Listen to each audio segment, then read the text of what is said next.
As Ukraine peace talks seem to warm up, Western officials and leaders seem to ramp up escalation. Hello guys, and welcome to another episode of Thinking Out Loud. Today we're going to be talking about the Ukraine peace talks. We're going to be discussing some of the tenets that are coming out of the recent peace talks in Turkey, how the climate seems to be changing a little bit. It seems like officials on both sides seem to be warming up to the concept of compromising on certain issues. There's a platform laid out now to move forward with further discussions, although they're still moving extremely slow.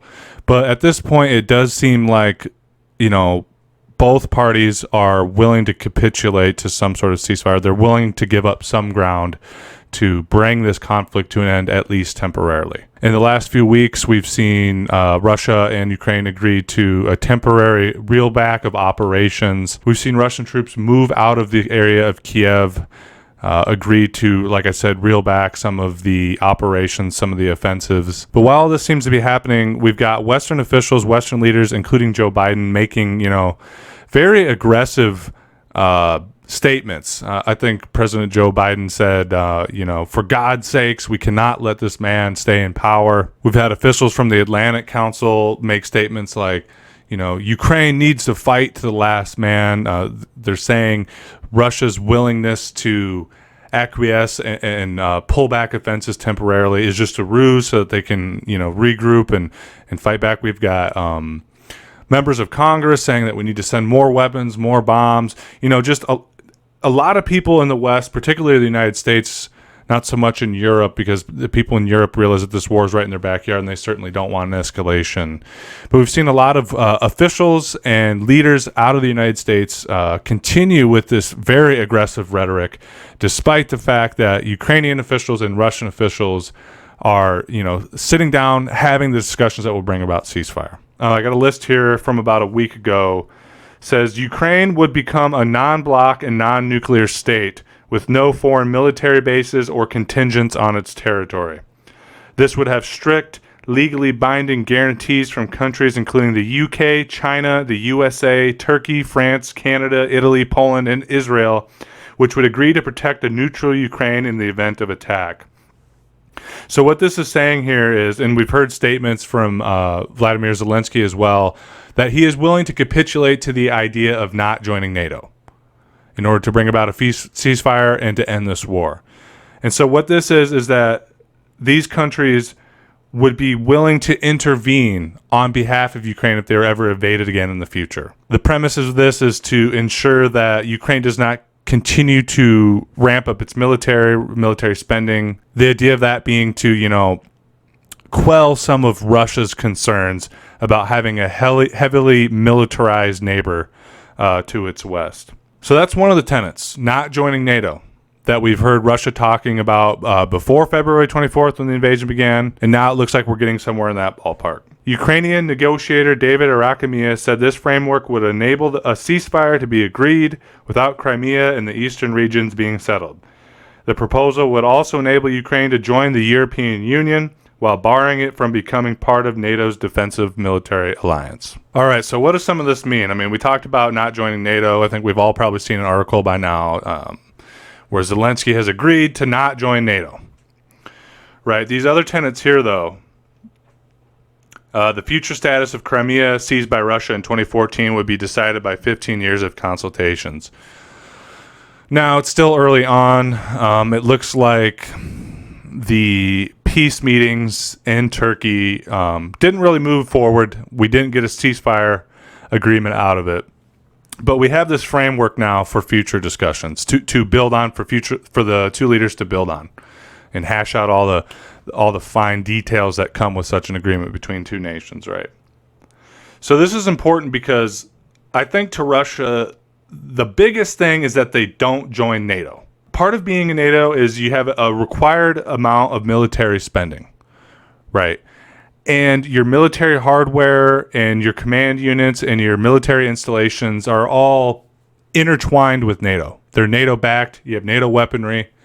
You're part of a military alliance with the West that's led by the United States. Obviously, Russia doesn't want that. So this guarantee of remaining neutral is huge for Russia, and I think is most likely their Their biggest tenet, the biggest thing they want to see out of this conflict, right? So it's more and more looking like that's a cemented thing. Luckily for Ukraine, and I mean, we could have a discussion about this as to if it's actually a good thing or not. That's a discussion for another time. But this is sort of a good situation for them as well, because if they don't join NATO, they'll still be allowed to join the European Union. But now on the issue of Crimea and the Donbas region, right? Crimea was seized in 2014. You can say that it was seized, but I have some information on that I can share with you guys in another video that I've been wanting to do. But really, I mean, there was a series of referendums in Crimea where a majority of people, wanted to secede from Ukraine and either be autonomous or join the Russian Federation. It was agreed that they would leave the Ukraine. And then after that, Ukraine retaliated. They started moving troops to the border of Crimea, and they cut off the water supply, which is obviously unnecessary provocation. But, they didn't want to lose Crimea, right? So then Russia, moved tanks and troops in to, ostensibly defend the situation. And if the future of the fate of Crimea is decided by a series of referendums, consultations, all that sort of stuff over the next 15 years, I mean, anything can happen in that time period. You could have Crimea kind of switch its stance and decide that it no longer wants to be part of the Russian Federation or be autonomous. But if we've seen the sort of numbers that we saw of people advocating in Crimea for leaving Ukraine in the future, it's looking like Crimea is going to remain a part of Russia. And furthermore, de facto, it is a part of Russia. It's autonomous part of Russia. It's been that way for 6, 7, 8 years now. It's not going to change. Okay. So we got no NATO. We've got Crimea ostensibly remaining a part of Ukraine. Then we have the Donbas regions. Okay. Where it is a majority led by separatists, Russian separatists. Okay. I don't know what's going to happen.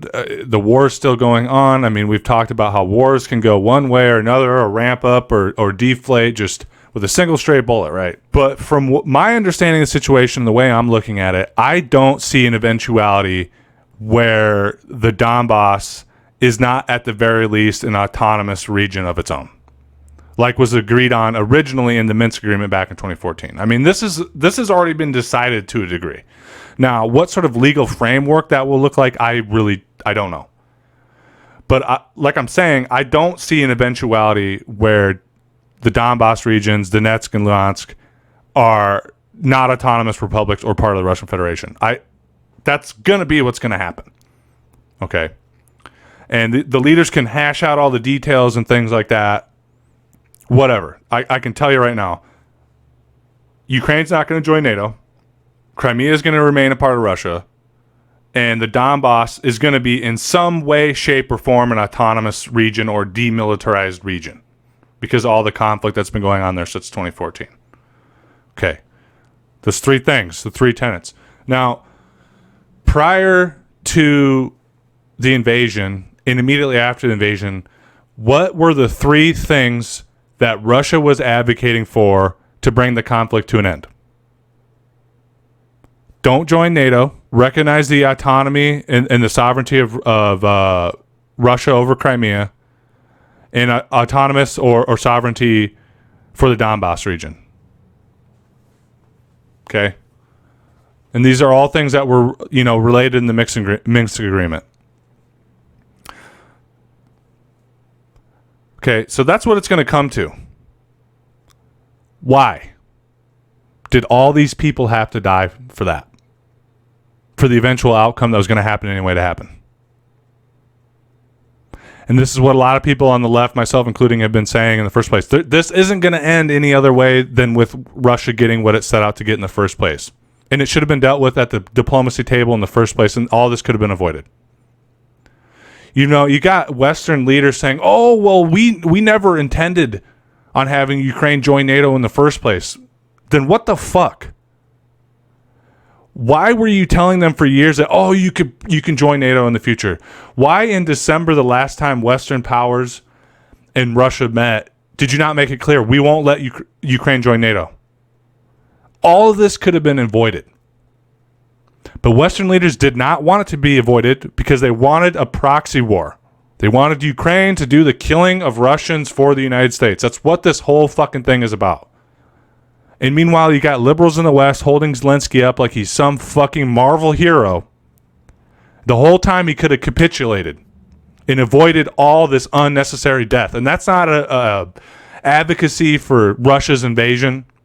Russia's invasion was illegal. You could make plenty of arguments that there was other options they could have, expended before going forward with this action. But at the end of the day, it doesn't matter because it happened. And it didn't have to happen if they would have capitulated in the first place. It's a travesty. And now here we are. We have these peace talks. They're still going on. Like I said, it can go anyway. We don't know yet. But at the end of the day, Russia's going to get what it wanted. It's going to get what it set out for. And we could have avoided thousands of deaths and billions of dollars in damage for the Ukrainian people. But the Western powers wouldn't allow it. They wanted Zelensky to fight this fucking war for him, and the fucking fascists and the neo-Nazis in Zelensky's country wouldn't fucking let him push for peace. He went to the border of Donbas back shortly after he was elected to try to implement the Minsk agreement, and the Nazis there that were fighting, the guerrilla militias that were fighting there, and members of the National Guard that were fighting there, laughed in his fucking face. Because anyone that holds political power in Ukraine, these Nazi groups, these fascist militias have so much power that if you don't do what they fucking say, or if you try to hinder them, they're going to put a bullet in your head. And so we ended up in this situation where all these people had to die needlessly. Needlessly. Because we all know how this is going to end. Well, really, it can end one of two ways. Ukraine can capitulate, and the war can come to an end, and we can have an armistice, and all the things that Russia said that it needed to have in order for this not to happen in the first place happen. Or the Western powers keep ramping it up, keep sending weapons, keep this battle going, and thousands of more people die, and maybe we end up with a nuclear fucking holocaust. That's the two options we have here to end this conflict. Which one do you want? A ceasefire and essentially what amounts to the Minsk agreement that was already agreed upon in 2014, or a fucking nuclear holocaust? Which one do you want? That's our choices. So yeah, that's the tenets of the peace talks. Like I said, things are not agreed on right now. It was a step in the right direction. I think we all want this war to end. Well, that's not true. Not all of us, because like I said, Western leaders are continuing trying to ramp this up. And I have this right here for you guys. This is Melinda Herring of the Atlantic Council. And for those of you that don't know, the Atlantic Council is essentially the U.S. Domestic lobbying group for NATO. Okay. Their whole job is to push NATO interests domestically, get the legislation passed through Congress and blah, blah, blah, to make sure they get the funding, et cetera, et cetera. I mean, you know the drill. You know how lobbying groups work. Okay, so here in a second, I'm going to play a video for you guys of her talking. Says here, nothing has changed. Russia is just buying time with negotiations, says think tank. Russia is trying to buy more time through negotiations with Ukraine, according to Melinda Herring of the Atlantic Council. Quote unquote, it is an attempt for the Russians to buy more time so that they can come back in, regroup, and come back stronger, said Herring, who is deputy director of the Atlantic Council's Eurasia Center. All right, guys, I'm going to go ahead and roll this clip for you of her talking, of her discussing the ceasefire, and then we'll have a brief discussion on it, all right? Okay, let's do this.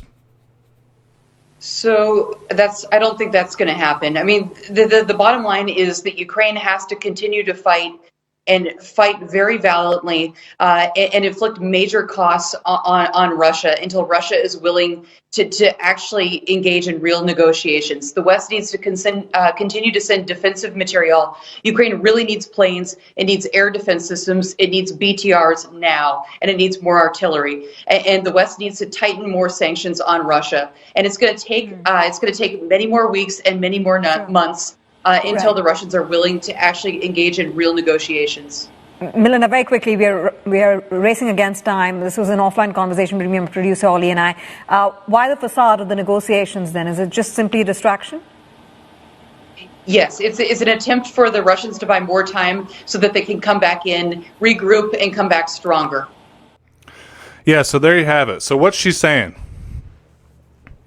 She's saying that Russia, who has apparently lost thousands of troops already, I think they thought that this conflict was going to be over a lot sooner with less of a cost. I thought it seems like they thought that they were going to just completely roll over Ukraine. So what she's saying is that Russia is lying about the ceasefire talks, the peace agreements that have been going on since, almost 2 weeks in, hit or miss, on and off, right? She's saying that Russia is lying about the ceasefire agreement so they have time to regroup and form a new offensive. And what is she advocating for? She's advocating to send more weapons and that Ukraine fight to the last fucking Ukrainian. Instead of what? Be completely conquered and destroyed by the Russians? No. Instead of agreeing to the fucking Minsk agreement that was already in place in 2014 and agreeing to things that are already de facto the case. Don't join NATO.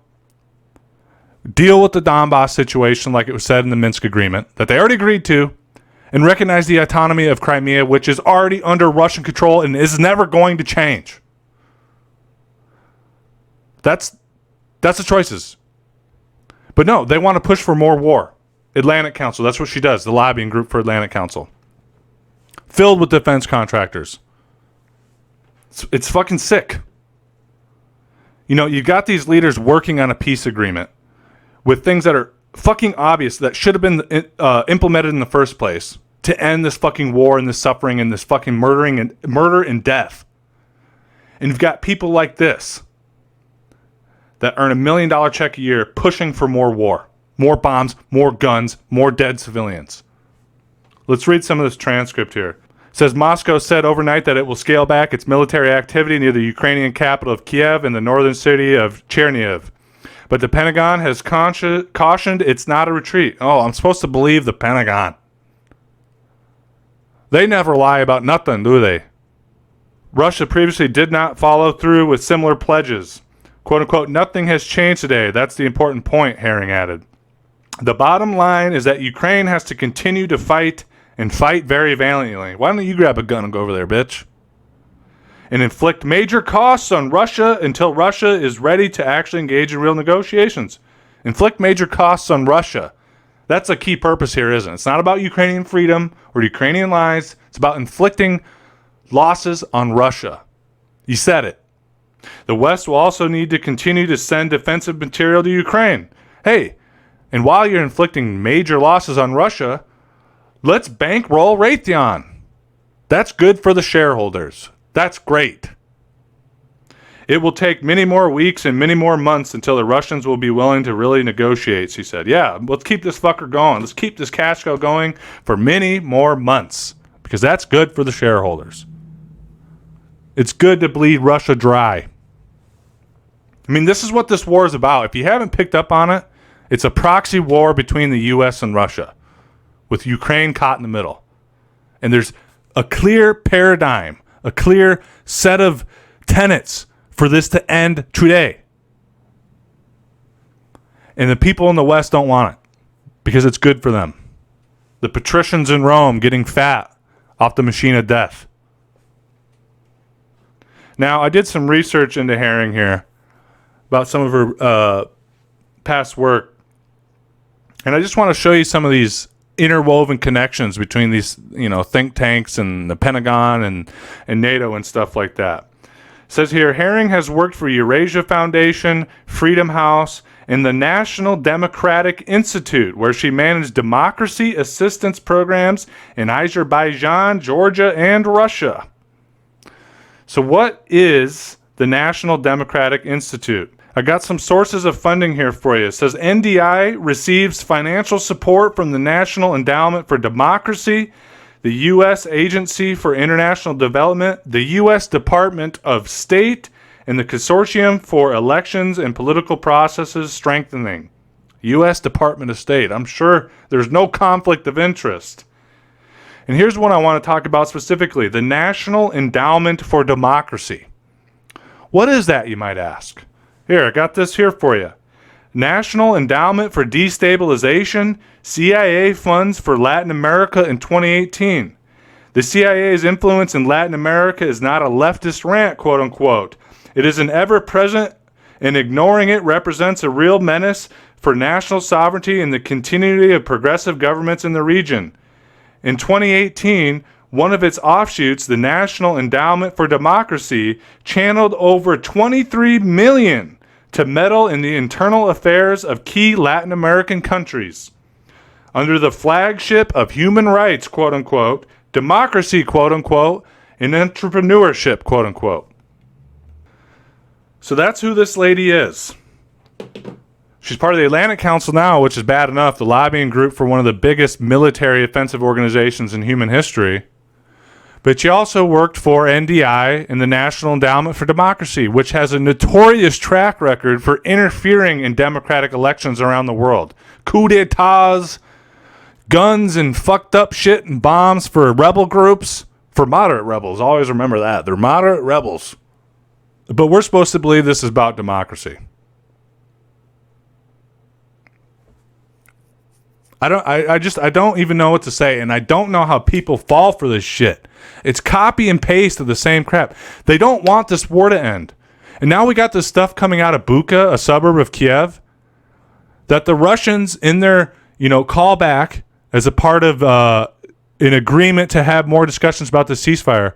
So they're leaving. They're reeling back operations in Bucha and around Kiev. To push forward with the peace process. Okay, the whole reason for the pullback was about the peace process, right? They just brazenly murdered civilians as they were leaving as a tenet for the peace process to continue. That's what they did. And you got the New York Times and all these other motherfuckers and NATO officials releasing satellite images of this apparent atrocity that's happening there. Do you guys not remember Syria? And the satellite images of the gas attacks that later came out were to be complete fabrications? I mean, how do people not see this shit? Now, I understand that Russia's invasion was illegal and it was fucking wrong and innocent people are dying in the bombardments and shit. But if you can't see that you're being played to have your consent manufactured for another fucking proxy war on behalf of U.S. imperialism, I don't know why I do this show.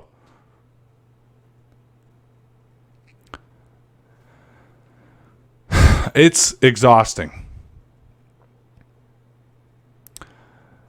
The way that the propaganda machine in this country is so fucking omnipotent and powerful, it's disturbing. You have been lied to time and time and time again by the Pentagon, by Langley Falls, the CIA, by U.S. politicians to get you in more wars. But this is the one that's different, huh? This one's different. What are you supposed to do with that when people can just shut off the reason switch like this, man? It's sick, man. It's a U.S. proxy war, and Ukraine's caught in the middle, and they're fucking dying. They're caught between the Russians that are coming in that are ostensibly defending their security interests, very legitimate security interests, mind you. Imagine a similar situation with Canada or Mexico here in the United States. How do you think the U.S. would react? And then on the other side, you got Ukrainian fucking fascists, which I exposed in other videos, are killing people that are trying to flee, using them as human shields. It's not good. And every time we send another fucking bullet, another bomb, another drone, this war gets worse and worse and escalates and escalates. And again, I'll bring it back to what I said in the beginning of the video. This war is going to end two ways. It's going to end with Russia getting the things that they said that they needed to have for their security interests. Donbas, Crimea, no NATO. Or it's going to end in a nuclear fucking holocaust. It's not a game. And if you're somebody on the left and beating the drums of war, fuck you, man. We shouldn't be taking sides in this. We should be making it clear that the peace process needs to continue. And fuck Joe Biden and fuck anyone else that's trying to throw a wrench in it. Fucking CIA spooks, Atlantic Council stooges. No! Quit falling for their shit. You guys aren't stupid. I know they want you to believe you're stupid and you got to believe everything they say, but you don't have to. Think for your fucking selves. God. But yeah, guys, that's really all I had with you. I just wanted to break down this peace process for you and show you the ways in which Western officials and Western leaders are trying to throw a wrench in the peace process. Everybody wants peace. Europe wants peace. Russia wants peace. China wants peace. The Ukrainian people want peace. The only people who don't want peace are the fucking defense contractors and the spooks in Langley Falls, man. So which side are you on? Are you on the side that wants peace and wants to honor the Minsk agreement and bring this to an end? Or are you on the side of the spooks? That's your choice. Let me know in the comments which side you're on. But yeah, guys, like I said, that's all I have for you. As always, it's great hanging out with you. I'll be rolling out some more content about Ukraine this week. I'll maybe try to do a video on Bucha if you guys want to hear about that. You know, I don't know at the end of the day. I don't know what's real and what's fucking fake. We are living in an age of information war. But I was thinking about maybe doing a video breaking down some of the arguments that people have as to why that's a fucking operation to manufacture consent for the ramping up of this war. So I was thinking about doing a video.